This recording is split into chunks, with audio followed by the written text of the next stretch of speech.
Esto es Déjà Vu, un podcast para hablar de la historia detrás de la coyuntura política en Colombia, con Alejandro Lloreda y Luis Guillermo Vélez. Hoy, de Sangre Negra a la Araña, el regreso de los bandoleros. Bienvenidos.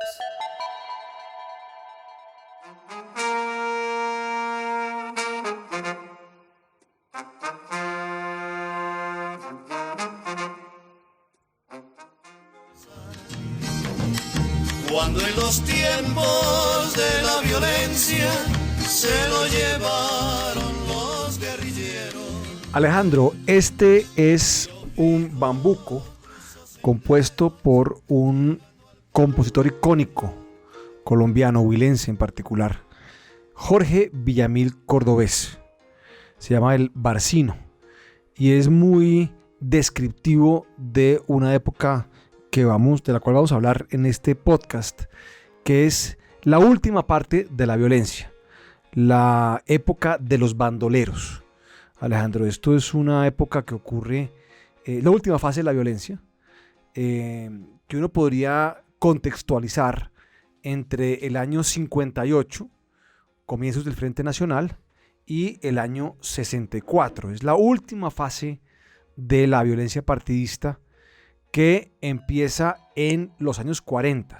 Sobre eso hay un debate, sobre la fecha en que arranca la violencia. Algunos historiadores lo datan de la llegada del gobierno de Ospina en el 46, cuando ya el gobierno conservador que gana en el 46 comienza a barrer a los liberales de los cargos públicos, comienza a haber una violencia, pues en gran parte asociados a los cargos públicos, es decir, al empleo público. Sí, y a la política pública. Sí. Es un tema, digamos, regional, y local. A la politización de la policía. Tal cual. Eso lo hablamos en algún episodio cuando hicimos la historia de la policía. Sí. Entonces hay gente que fija como primera etapa de la violencia el año 46. Otros hablan del año 48 con la muerte de Gaitán en abril. Y otros hablan de mediados del 49 o de noviembre del 49 en específico, que es cuando el presidente Ospina cierra el Congreso. Yo creo que aquí no hay que quedarse tan atascado que en cuándo empieza esto. Digamos que empieza en la segunda parte de los años 40, y la primera fase, esta que empieza en esta segunda parte de los 40, llega hasta 1953. O sea, contiene el gobierno o parte del gobierno de Mariano Ospina y el gobierno de Laureano Gómez y Rafael Urdaneta, y llega hasta que el general Rojas Pinilla se toma el poder en el 53. La segunda fase es la fase del 53 al 58. Esta es la fase que corresponde con la dictadura, con el gobierno militar de Rojas Pinilla, y es una fase que inicia Luis Guillermo con algo de optimismo, porque inicia con la amnistía de la desmovilización de las guerrillas del llano. Son las guerrillas liberales, que las dos personas que la gente puede conocer de las guerrillas liberales del llano van a ser Guadalupe Salcedo y Dúmar Aljure, pero también se desmovilizan muchas otras guerrillas en los Santanderes, en Boyacá, y es una política relativamente exitosa, sí, porque sí logra pacificar unas grandes áreas del país. Esto es una amnistía sin comisión de la verdad, sin justicia transicional, sin jefe. Esto es una amnistía, pero es una amnistía de entregar las armas, de perdón y olvido. Sí. Pero las fotos icónicas de las guerrillas del llano, de Dúmar Aljure y Guadalupe Salcedo entregando las armas, demuestran que sí lograron pacificar en gran parte estas guerrillas liberales. Eso es claro, porque sobre la violencia, y les prometemos a los oyentes que tendremos unos capítulos, ojalá una serie, Alejandro, sobre la violencia más adelante, y por eso no vamos a entrar tanto a esto, digamos, a describir las etapas en detalle. La violencia siempre fue un tema local. O sea, pensar que la violencia fue un tema generalizado en todo el país es una gran equivocación, es un gran mito, porque no hubo violencia, por ejemplo, en toda la costa atlántica.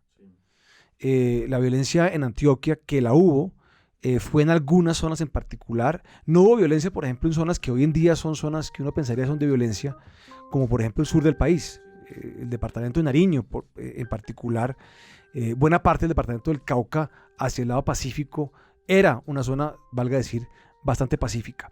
En esta primera parte de la violencia, de los 40 al 53, se localiza en los Santanderes y en Boyacá, y una parte en los llanos. En la segunda parte, que es esta del general Rojas, 53-58, se desmovilizan las guerrillas del Llano, como usted lo acaba de decir. Se desmonta buena parte de la violencia de Boyacá y los Santanderes, pero se arrecia de una manera muy importante en el Tolima.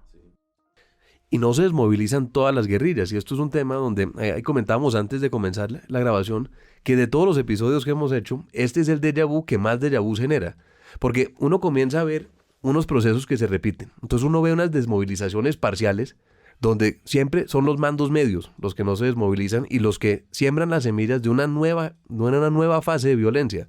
Eso sucede en el 57-58, entonces antes de llegar el Frente Nacional, no todas las guerrillas se desmovilizaron. Muchas se fueron a lo que va a ser la tercera fase de la violencia, que es la que vamos a hablar hoy, que es la fase del bandolerismo, que ya es una degeneración de la violencia, una despolitización de la violencia, y una zona gris muy colombiana, que genera muchos déjà vus, que es una zona gris entre el delito político y el delito común. Tal cual. Y parte del propósito de este capítulo es precisamente hacer como un paralelismo, y lo vamos a hacer hacia el final del podcast, entre lo que pasó en los años 60, principios de los 60, finales de los 50, principios de los 60, y lo que pasa hoy en día con las bandas criminales de lo que el gobierno Petro ha llamado la paz total. Pero volvamos, Alejandro, a los años 50, finales de los 50. Tenemos una violencia que ha arreciado de una manera muy importante, una violencia partidista en el departamento del Tolima en particular. El epicentro es el Líbano-Tolima, las zonas cafeteras del departamento del Tolima, unas zonas del norte del departamento del Huila, algunas zonas del departamento del Valle, el departamento de Caldas, es lo que hoy sería el eje cafetero, que en ese momento solamente era un departamento, todavía no existía ni el Quindío, ni existía Risaralda, y unas zonas del suroccidente de Cundinamarca. A pesar de la desmovilización de las guerrillas del Llano y los esfuerzos de Rojas, continúa una violencia muy extendida donde hay unas guerrillas, la mayoría son unas guerrillas liberales de autodefensa en contra del gobierno, primero de Laureano Gómez y después inclusive del gobierno militar, que se mantienen una confrontación importante con sus contrapartes conservadoras en todo esto. Y además tenemos unas guerrillas que van emergiendo, que son las guerrillas comunistas, que se empiezan a consolidar en zonas donde el Partido Comunista había tenido una presencia importante en los años 20, principalmente en la zona de Biotá, en Cundinamarca. Allí se establecen estas guerrillas comunistas y se van moviendo un poco hacia el sur del departamento, y el general Rojas, tal vez es en el año 55, que inicia unas ofensivas militares muy, muy agresivas, muy fuertes, muy sediciosas en contra de estas guerrillas, principalmente las guerrillas comunistas. Estamos ya, obviamente, en la Guerra Fría. Todavía no ha ocurrido un hecho que va a marcar toda esta historia de la violencia y la reacción del gobierno frente a los violentos, que es la Revolución Cubana. Eso será en el 58-59, pero ya hay obviamente una preocupación en contra del comunismo, y el general Rojas inicia estas ofensivas en el sur occidente de Cundinamarca. Esto es muy temprano, Luis Guillermo. Es decir, la ofensiva de Villarrica es en 1955, es decir, 9 años antes de la fundación oficial de las FARC, que es en 1964. Y esto es una ofensiva contra las guerrillas comunistas de Villarrica. Villarrica es Tolima, y esto eran las guerrillas que estaban al mando de uno que llamaba el Mayor Lister, ¿no? Este es uno de estos personajes que hace la transición también de manera bastante fluida entre ser guerrillero liberal, guerrillero comunista y bandolero también, claro, en distintos momentos. Y vamos a ver un poco cómo son esas transiciones. Y se comienzan a dividir en este momento las guerrillas liberales entre lo que denominaban los limpios y los comunes. Los comunes. Limpios eran liberales puros, comunes eran comunistas. Los comunistas, que eran poquitos, o sea, eran bastante poquitos, o sea, de todas las guerrillas uno podría decir que eran, si acaso, el 10%. O sea, era un número muy pequeño, era organizado, tenía cierta ideología. El Partido Comunista venía trabajando ideológicamente a estos grupos que eran muy minoritarios, estaban muy localizados, como decíamos, habían empezado en la zona de Biotá, se habían movido a Villarrica, que ya es en el Tolima, pero es casi que colindante. Vienen las ofensivas de Rojas del 55, violentísimas. Se usó napalm, por ejemplo, la primera vez que se usa napalm en Colombia, o tal vez la única vez que se ha utilizado en napalm. Y estas guerrillas se mueven, cruzan el Valle del Río Magdalena y se van a unos refugios en Marquetalia y Gaitania, que son unas regiones que ellos inclusive tal vez fundan. Estos son tal vez del municipio de Planadas, en fin, por esa zona de lo que sería el sur occidente del Tolima. Ahí se refugian, pero continúan la violencia en el Tolima, en las zonas que habíamos hablado, y viene el Frente Nacional, viene el gobierno, el primer gobierno del Frente Nacional, el gobierno de Alberto Lleras. Vuelve la democracia a Colombia, el plebiscito abre la puerta para que estos partidos comiencen, pues vuelvan al poder con una alternancia, pero también, como hemos mencionado en varias ocasiones, había más democracia dentro de los partidos de lo que la gente cree o de lo que la gente comúnmente acusa al Frente Nacional de ser excluyente, y estas guerrillas hacen una transición en este momento de ser guerrillas políticas, de cierta manera, en el Frente Nacional, hacen la transición a lo que es ya el bandolerismo. Y aquí es donde el concepto del bandolerismo y el bandido social es muy importante, porque al mismo tiempo en las ciencias sociales en el mundo, en Europa especialmente, en un libro de Eric Hobsbawm que se publica en 1959. Que viene a ser un teórico de todo esto muy importante, tal vez el más importante en el mundo, que es inspirador. Hobsbawm es un titán del oficio de la historia, es uno de los historiadores más conocidos pues del siglo XX, es conocido por su serie de la revolución industrial a la modernidad, en 4 volúmenes, y Hobsbawm escribió, antes de hacer sus libros sobre el siglo XIX y el siglo XX, escribió un libro en 1959 que se llama Rebeldes Primitivos, y este le daría también las bases para un libro también muy influyente en los años 60 que se llamaría Bandidos. Entonces aquí comienza, Luis Guillermo, este concepto del bandido, el bandolero, el bandido social. Hobsbawm es, sí, un académico de primer nivel, sin duda alguna. Acaba siendo mentor de algunos académicos colombianos más adelante, sí, ya años 70 tal vez. Hobsbawm además es muy longevo, se muere hace más bien poco, digamos. Sí, como de 90 años. Como de 90 años. Hobsbawm es un académico marxista. Sí. Entonces, coincide con que, mejor dicho, su forma de ver el mundo, este marco marxista, le encaja muy bien con el concepto de los bandoleros, que él llama bandoleros sociales, sí, que son como unos proto-rebeldes. Exactamente, porque bandidos, Luis Guillermo, siempre ha habido. Es decir, o proto-revolucionarios, más bien. Exactamente. Entonces, él considera que el bandidaje es una forma primitiva de resistencia. Porque bandidos siempre ha habido. Es decir, asaltacaminos, piratas, ladrones. Eso es parte de la historia. De la historia. Como decía una canciller colombiana que decía que donde hay hombres hay prostitución. Donde hay comercio hay bandidos. Donde hay comercio hay asaltacaminos. Entonces, los bandidos, pues eso no es nada nuevo. Pero la idea del bandidaje como una función social, como una manera de resistencia, eso comienza a ser estudiado en los 50s. Y este libro de Hobsbawm es el que en verdad marca la pauta de todo esto. Y aquí voy a citar un pasaje muy corto de lo de Hobsbawm. Él dice: en la montaña y los bosques, bandas de hombres fuera del alcance de la ley y de la autoridad, tradicionalmente las mujeres son raras, violentos y armados, imponen su voluntad mediante la extorsión, el robo y otros procedimientos a sus víctimas.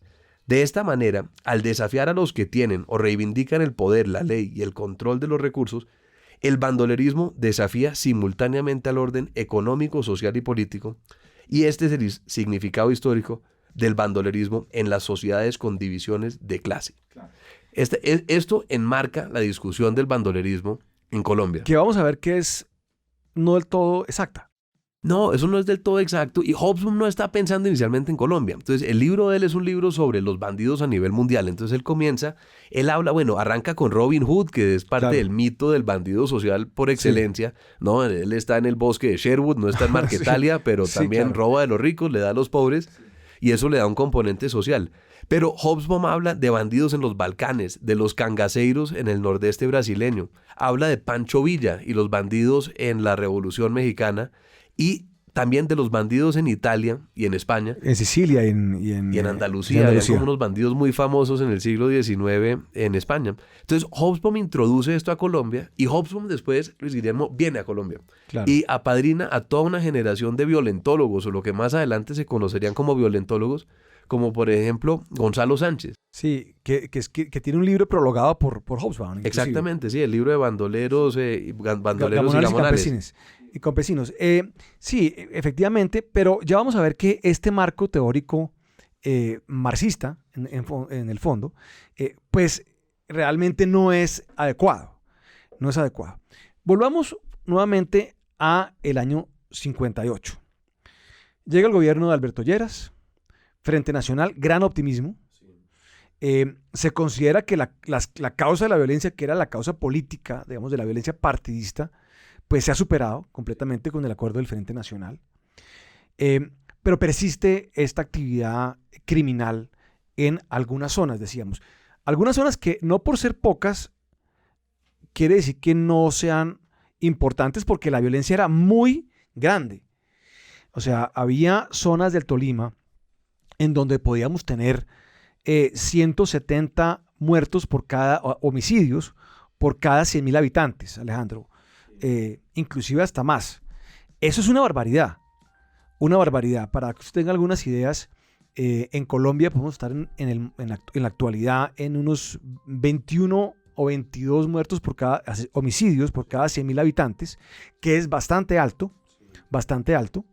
En la época del proceso de paz de Juan Manuel Santos, que tal vez fue el nivel más bajo en 60 años, estuvimos en 16. En un país latinoamericano pacífico, digamos, qué sé yo, la Argentina o Chile, podemos estar en 4, 5, 6 o 8 máximo. Entonces 170 es una barbaridad. Esta violencia continúa y Alberto Lleras y los líderes del Frente Nacional pues se preguntan esto por qué está ocurriendo. O sea, esto no esperaban que esto continuara. Y Alberto Lleras decide crear una de las instituciones que va a crear para la pacificación del país, para la normalización del país. Y es la Comisión Nacional para la Investigación de las Causas de la Violencia. O sea, quería Alberto Lleras saber qué era lo que había pasado en los anteriores 15 años. En esa comisión nombra a Otto Morales Benítez, que es liberal, que además tengo entendido que la preside. Nombra a algunos militares, nombra también a algunos líderes conservadores y nombra a una persona muy importante que va a ser fundamental en toda la historia de la violencia y de la violentología. Es el padre de la violentología, o sería el padre de la violentología, que es el cura Germán Guzmán Campos. Uno de los autores del libro de la violencia en Colombia, que se publica en 1962. Claro. Y el cura Guzmán, o el monseñor Guzmán, había sido el párroco de el Líbano Tolima. Y él había documentado toda la época de la violencia. Una persona muy metódica, muy seria, con gran dinamismo, con una visión muy social de la iglesia. Acaba siendo muy amigo de Camilo Torres y central en la fundación, digamos, de la sociología o la disciplina de la sociología en Colombia. Y ellos los nombran para conocer las causas de la violencia, pero cumplen una doble función de comisión de la verdad, por así decirlo en términos contemporáneos, Alejandro, pero también de comisión de paz. Entonces salen a recorrer los municipios del Tolima, del Huila, de Caldas, ya en el Frente Nacional, a buscar la desmovilización de estas guerrillas. El gobierno de Alberto Lleras, con alguna dificultad, sorprendentemente, y con un decreto de estado de sitio, o sea, a través de un decreto de estado de sitio, determina una amnistía. Entonces va esta comisión por las zonas de violencia, entonces va, por ejemplo, a Planadas, y entonces va nuevamente al Líbano, y se encarama pues en las montañas de la Cordillera Central a buscar a estas bandas de guerrilleros liberales para que se desmovilicen, y muchas se van desmovilizando. casi que la mayoría se desmovilizan, pero la violencia continúa. Déjeme adivinar, Luis Guillermo, ¿unos mandos medios no se acogieron a un proceso de paz? Exactamente, algunos no recibieron el memorando, como dicen, no llegó el memorando oportunamente, y continúa la violencia. Esto es una sorpresa para el gobierno y para los gobiernos locales. Hay un libro más bien reciente, La Paz Olvidada, de Robert Carl, que es un libro que vale mucho la pena leerlo, donde él hace una descripción muy detallada de este esfuerzo de lo que él llama la paz criolla, que es la pacificación de los primeros años del Frente Nacional. Entonces, crean una serie de instituciones que acaban siendo, y aquí hay un déjà vu importante, que son casi que paralelas a las que se acaban creando con el proceso de paz de las FARC en el 17. Entonces se crea la Oficina de Rehabilitación, que es una entidad gubernamental para, pues como su nombre lo indica, rehabilitar las zonas donde había habido violencia, que eran muy extensas, y dar créditos a los campesinos y ayudarles a la gente a que volvieran a sus casas. Se comienza a hablar de la acción cívico-militar. Sí, eso viene un poquito después, pero lo que sí se crea, una institución de estas importantes, es las juntas de acción comunal, que es una manera de llevar al Estado al campo, o sea, hacer presencia estatal en el campo. Vendrán después las juntas de acción comunal como las conocemos hoy en día, urbanas, pero esto es un producto del Frente Nacional bastante efectivo. Algo importantísimo, la reforma agraria del 61, que es la ley 135, que es parte de, bueno, eso es un tema que hablamos también cuando hablamos de reforma agraria, es parte del catálogo contrainsurgente, del manual contrainsurgente de los Estados Unidos. Está la amnistía y están los tribunales de conciliación y equidad. Uno podría decir que son como una especie de JEP, pero no es una JEP, porque no era, digamos, para juzgar crímenes, sino para restitución de tierras. O sea, es una especie como de Agencia Nacional de Tierras que busca. Entonces se crea toda una institucionalidad en el 58, 59, 60 para implementar la paz del Frente Nacional y desmovilizar. Y no se logra. Los indicadores de violencia caen, pero no caen completamente. Y aquí nos toca ya introducir con nombre propio a muchos de los bandoleros que algunos de los oyentes pueden haber conocido o oído, que son estos nombres que se vuelven pues icónicos, tristemente icónicos en la historia colombiana. Entonces aquí estamos hablando de unos alias como Sangre Negra, el Capitán Venganza, Chispas, Desquite, Tarzán, Efraín González, y a la vuelta de una corta pausa vamos a entrar en detalle en quiénes eran estos personajes. Hola, soy Ginette Prieto y soy periodista de investigaciones de La Silla Vacía. Para publicar las notas que hacemos en La Silla nos tomamos días de revisión de documentos, hablamos con fuentes enteradas, viajamos a los sitios donde ocurren las movidas de poder clave y hacemos nuestras propias verificaciones. Les cuento todo esto porque detrás de cada nota, de cada episodio de podcast y de cada producto hay una comunidad que nos apoya, que son los superamigos, que reciben muchos beneficios.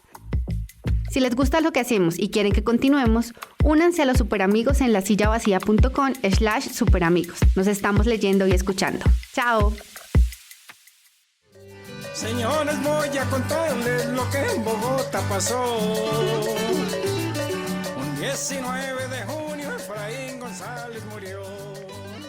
Donde entierran a los guapos, allá en Yopal, fue enterrado Efraín González, uno de estos icónicos bandoleros de principios de los 60s, que además muchos, no fue el caso de González, muchos adquirieron apodos, nombres, alias, que son sacados como de una radionovela de los años 50.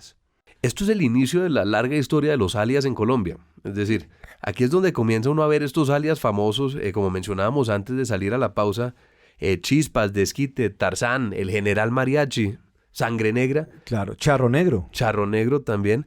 Todos estos son los famosos bandoleros de esta etapa, de esta última etapa de la violencia, que es la que está en ese periodo entre el 58 y ya la fundación de las guerrillas comunistas del ELN y de las FARC en el 64. Y ahí está nuestro déjà vu, Alejandro. Sí, es decir, ahí podemos volver a repetir esta historia y tristemente la hemos repetido varias veces porque estos guerrilleros, que muchos de esos eran muy jóvenes, Luis Guillermo, uno ve por ejemplo las edades que tenían tenían 25, 30 años, todos estos bandoleros, habían sido brutalizados en la primera fase de la violencia. Todos tenían una historia de vida donde vieron a la familia en una vereda, usualmente del centro del país, como usted mencionó, esto estaba concentrado geográficamente en el centro del país, en la cordillera central en gran parte, vieron a sus familias asesinadas en la primera fase de la violencia, crecieron en estas guerrillas liberales o en estas guerrillas protocomunistas, y después ya, en el 58, habiendo perdido toda su fase de educación, de escolarización,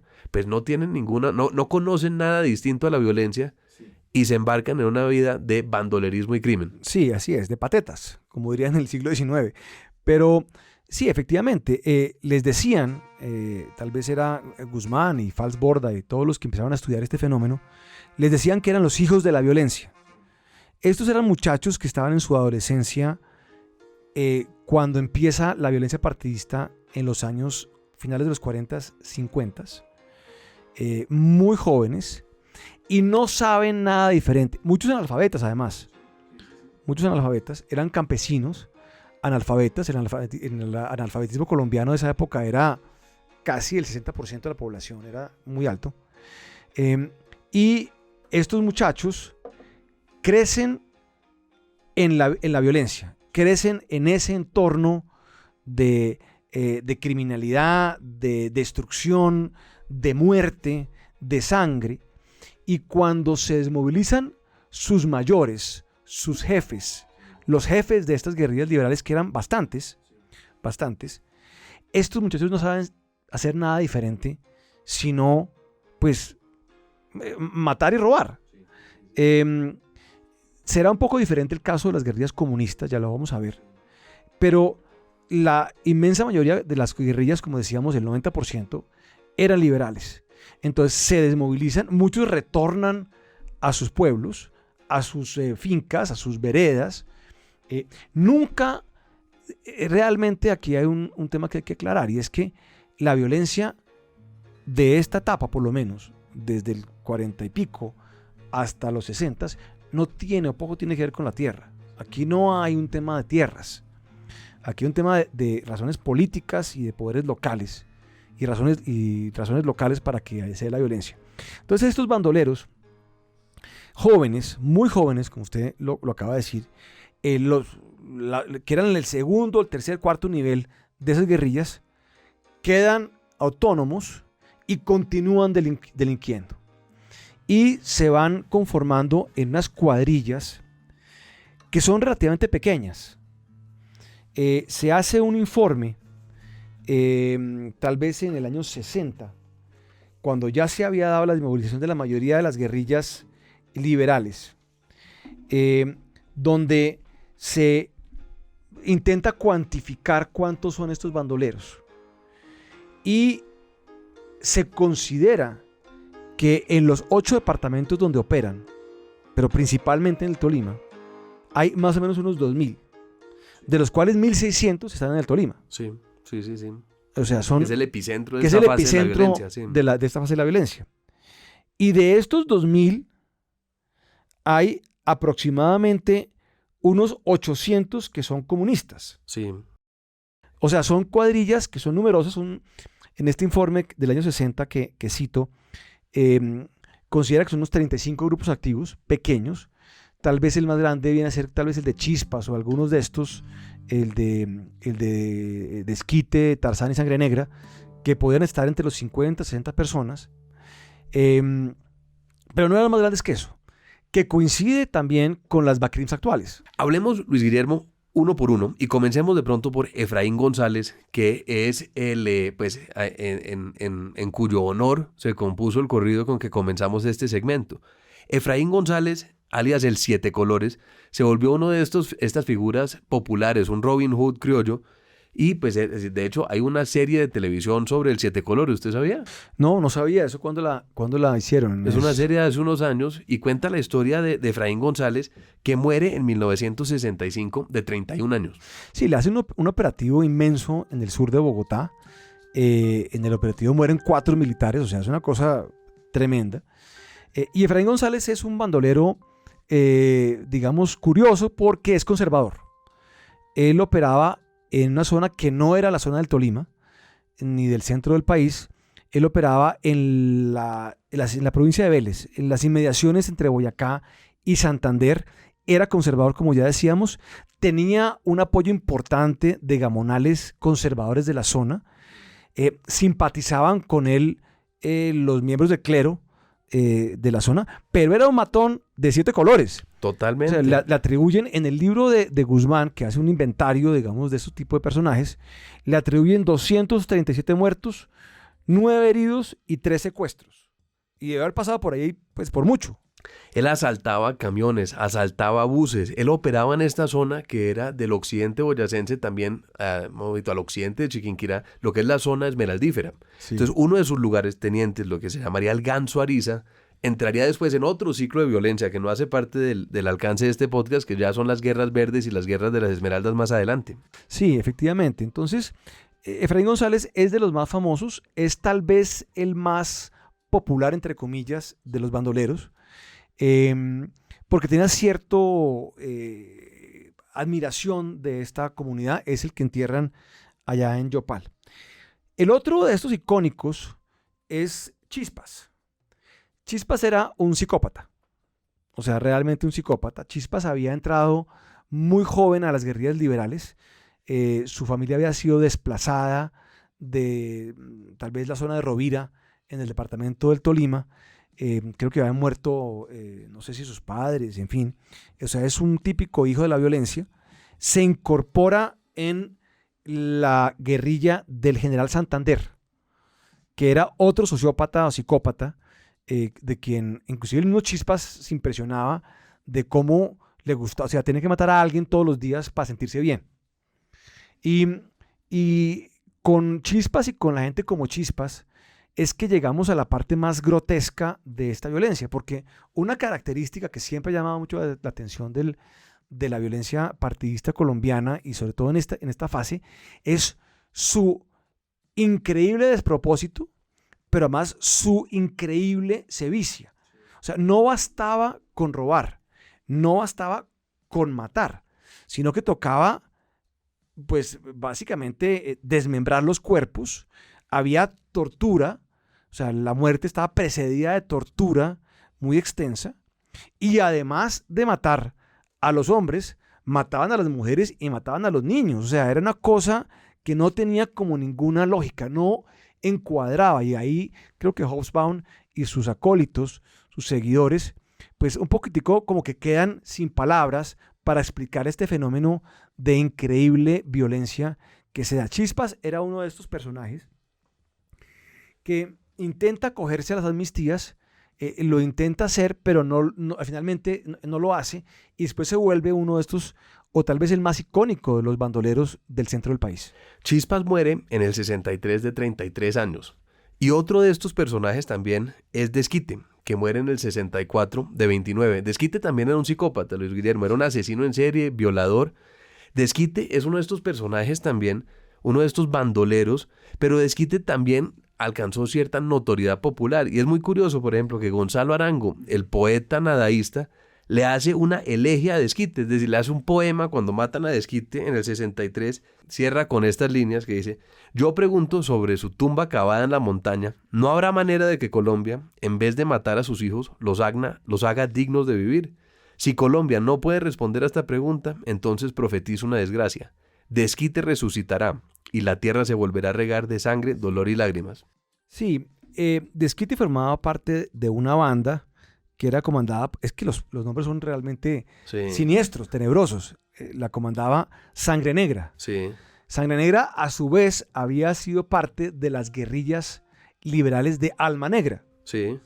O sea, Sangre Negra era el sucesor de Alma Negra. Y hay un charro negro por ahí metido también. Y también, ya lo vamos a ver. Pero esta cuadrilla que opera en Sangre Negra era del Valle, del municipio del Cairo, en el Valle. Y esta cuadrilla opera en los límites entre Caldas y el Tolima, zona cafetera, las zonas más ricas del país en ese momento, donde se producía el producto de exportación icónico del país. O sea, había dinero, y la actividad bandolera se incrementaba de una manera muy importante, y también hay estudios sobre eso, cuando venía la época de la cosecha.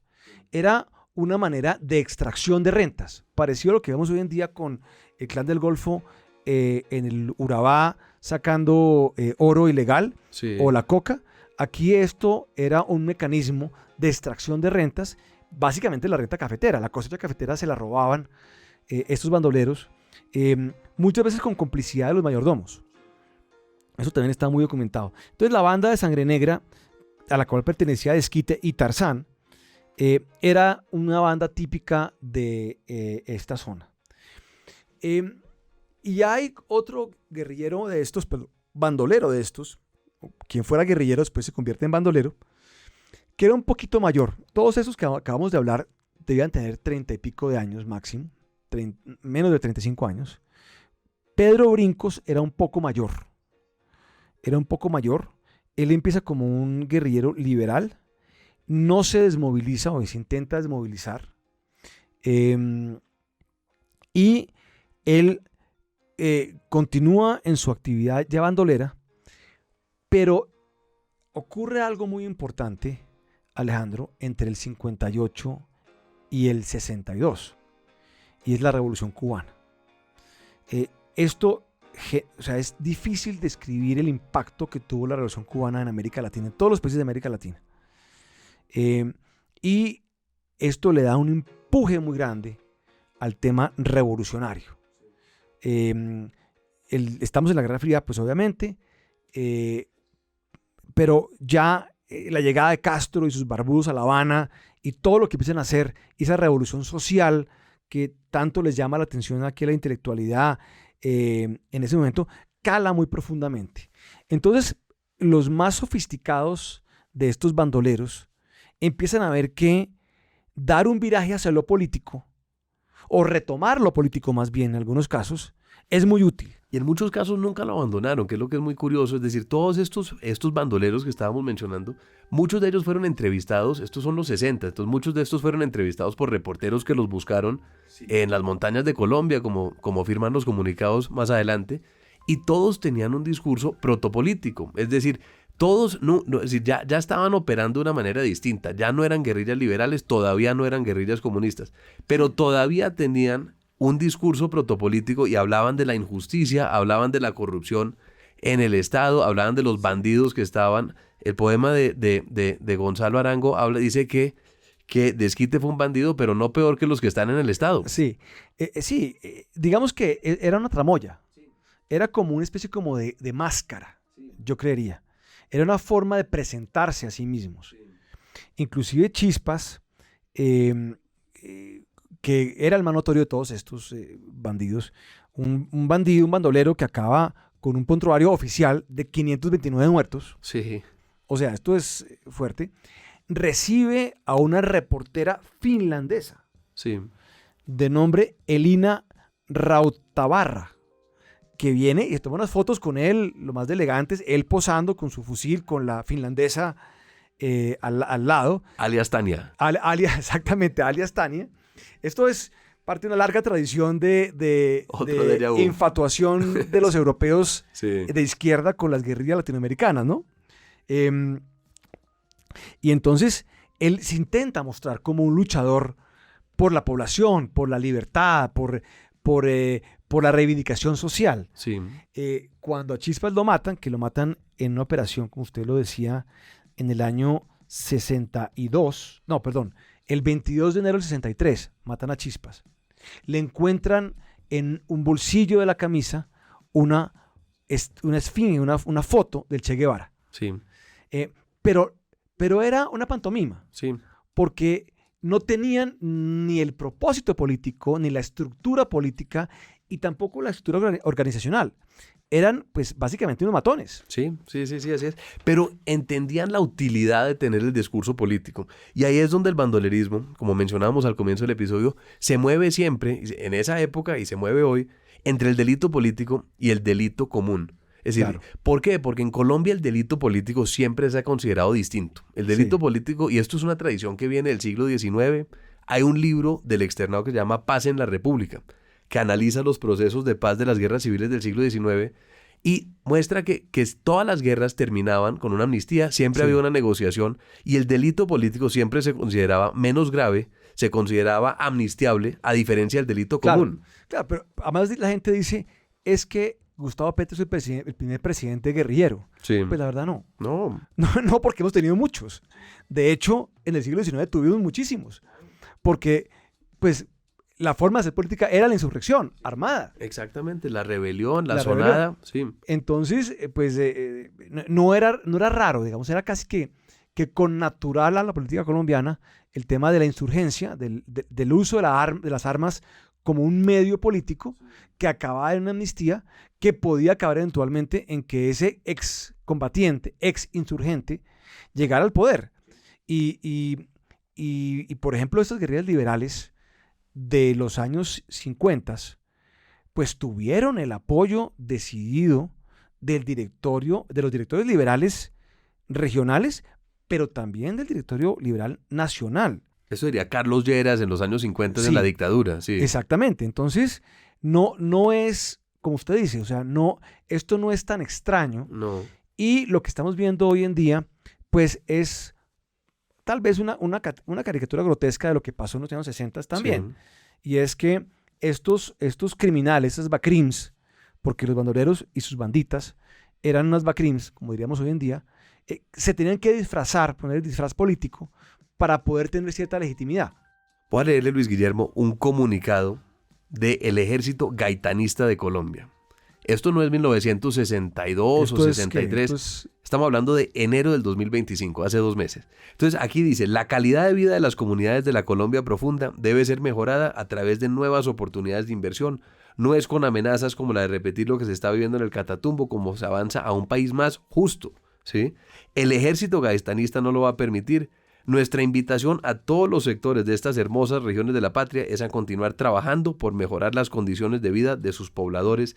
En nosotros encontrarán un aliado leal para el logro de estos objetivos. Firman Montañas de Colombia y después de la firma del Estado Mayor Conjunto, terminan con el eslogan que dice: somos un ejército que lucha por la dignidad y las reivindicaciones sociales de nuestro pueblo. Ese comunicado, Alejandro, lo pudiese haber escrito perfectamente igual Sí.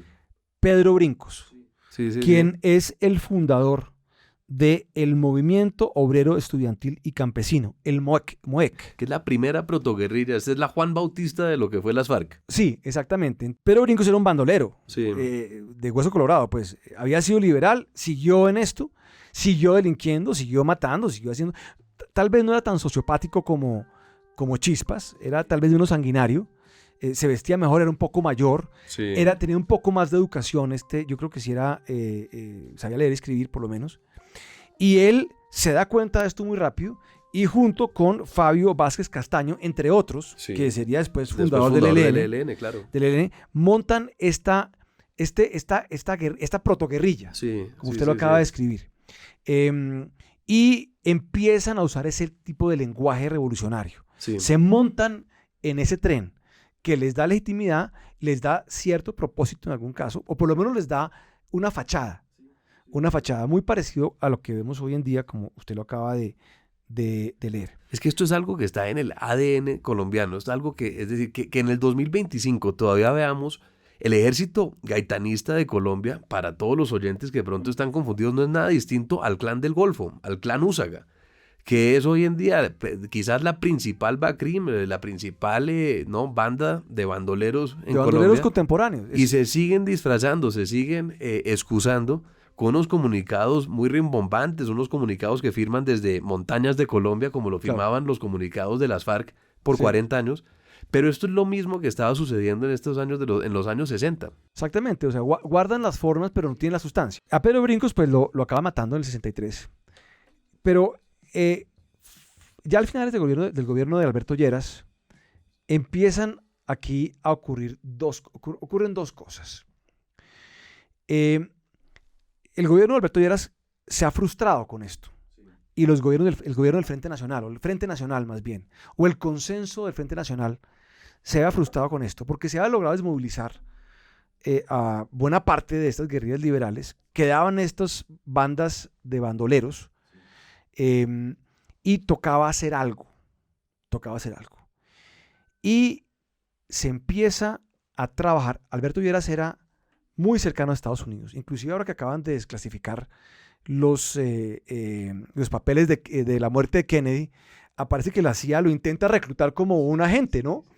Lo cual da un poco de risa porque pues Alberto Lleras no tenía que ser reclutado porque pues actuaba realmente muy en consonancia con los Estados Unidos.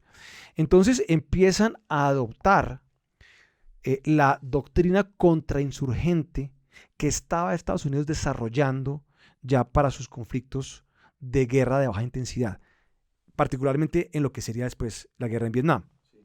Y después, con la llegada en el año 62 de Guillermo León Valencia de los conservadores, comienza una operación militar muy exitosa, Luis Guillermo, se llama la Operación Soberanía, mejor conocida como el Plan Lazo. El Plan Lazo es el Latin American Security Operation. Esa era el nombre en inglés que lo adopta aquí el general Ruiz Noboa, que es quien la diseña con los Estados Unidos. El general Ruiz Noboa había sido el comandante del Batallón Colombia en la Guerra de Corea. Y esta operación Soberanía, el Plan Lazo, es muy exitosa, porque usted mira, por ejemplo, aquí las fechas de muerte de muchos de estos bandoleros que estábamos hablando, y entre el año 62 y el año 65, entonces dan de baja Efraín González, dado de baja en el 65, Sangre Negra 64, Pedro Brinco 63, Capitán Venganza 61, Chispa 63, Desquite 64, Tarzán 64, es decir, casi todos los bandoleros son abatidos, dados de baja por el ejército. Todos. En los primeros 2 o 3 años del gobierno. Es un plan de muy Valencia. Exitoso, muy exitoso. ¿Y por qué es exitoso, Alejandro? Porque es un plan, es una operación cívico-militar. A diferencia de la barbaridad que había hecho Rojas en Villarrica en el 55, que era un bombardeo con napalm y tierra arrasada, esto sí tenía los elementos contrainsurgentes que se venían desarrollando de la operación cívico-militar. Entonces, una parte muy importante, por ejemplo, era el plan de delación. Entonces, trabajaban de la mano con los campesinos, había un plan muy importante de delación y de recompensas por las delaciones. Había también, estábamos ya montando la reforma agraria de Alberto Lleras, y de redistribución de tierras. Los tribunales habían logrado devolver muchas de las tierras que se habían sido quitadas a los campesinos. Entonces se logra tener el apoyo de la población. ¿Y por qué caen como dominós, como moscas estos bandoleros?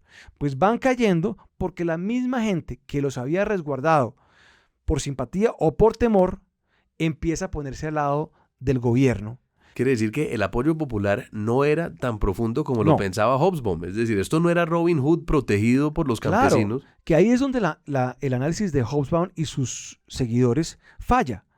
Porque la Operación Lazo es muy exitosa, es tremendamente exitosa.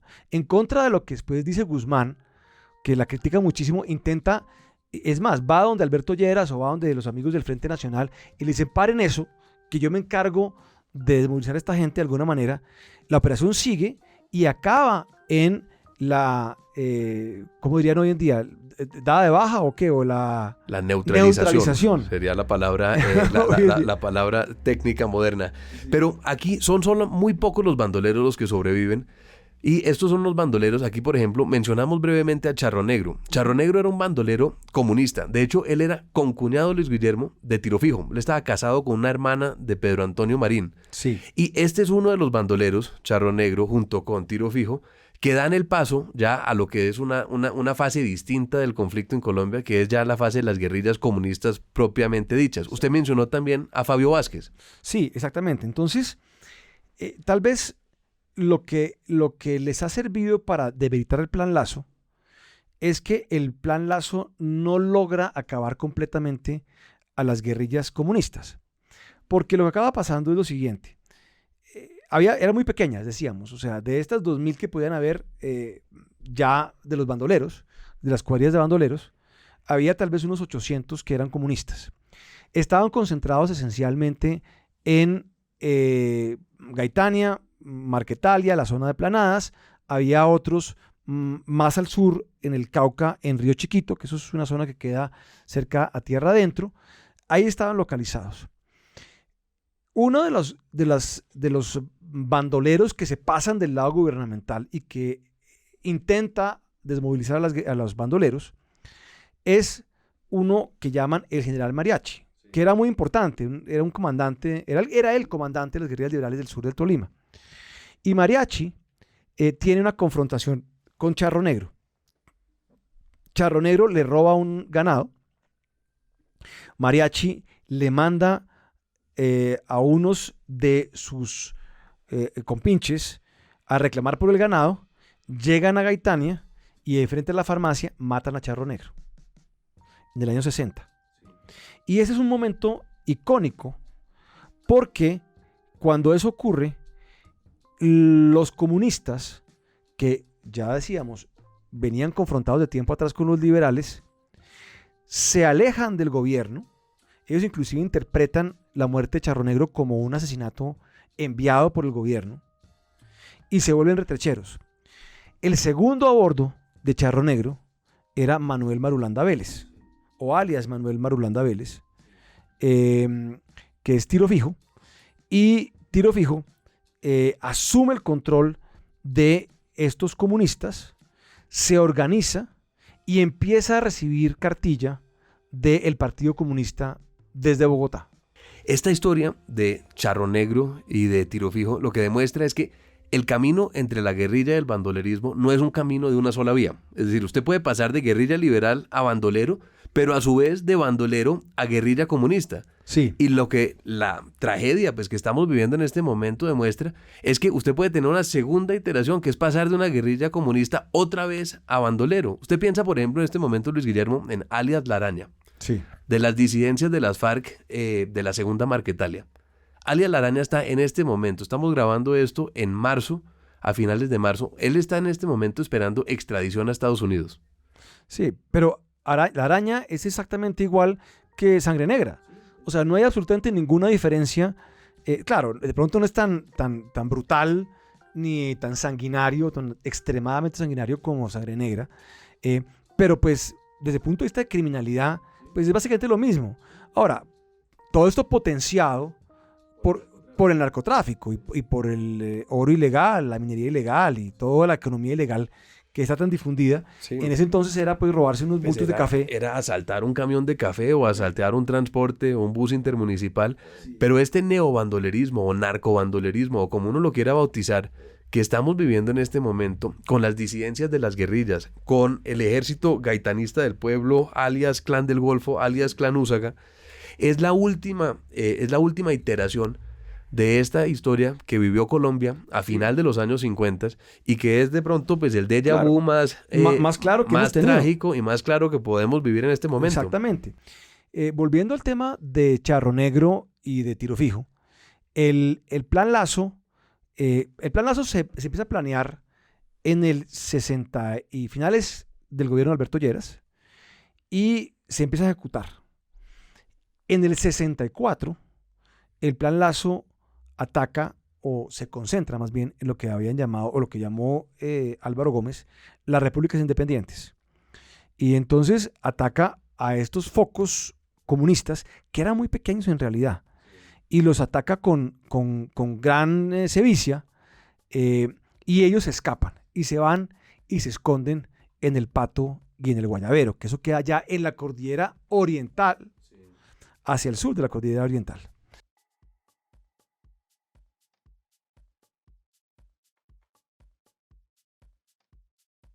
Y eso nos deja, Luis Guillermo, con el tema de las FARC y las guerrillas ya comunistas en los años 60 como un tema para un futuro episodio. Sí, esto ha sido como un relato de esta etapa de los bandoleros, que es un gran déjà vu, como usted lo acaba de decir, Alejandro, frente a lo que vivimos hoy en día. Hoy estamos viendo el regreso de los bandoleros. Y yo creería, Alejandro, que la manera que es útil escuchar esta historia, porque la manera como se abordó el problema entre el año 61 y el año 64 es la manera como se debe abordar hoy en día el problema, este problema revivido de los bandoleros. Fue exitoso en ese entonces y yo creo que será exitoso nuevamente. ¿Usted está pensando, Luis Guillermo, en un nuevo Ritmo Boa? Sí, efectivamente. Y ojalá también tengamos un nuevo Alberto Lleras. Nos veremos en un próximo episodio. Muchas gracias. Déjà Vu es un producto de La Silla Podcast. grabado en los estudios de La Silla Vacía, escrito y dirigido por Luis Guillermo Vélez y Alejandro Lloreda, producido y mezclado por Fernando Cruz y la coordinación de Tatiana Duque. Cada 15 días, un nuevo episodio en su plataforma preferida. Gracias por escuchar.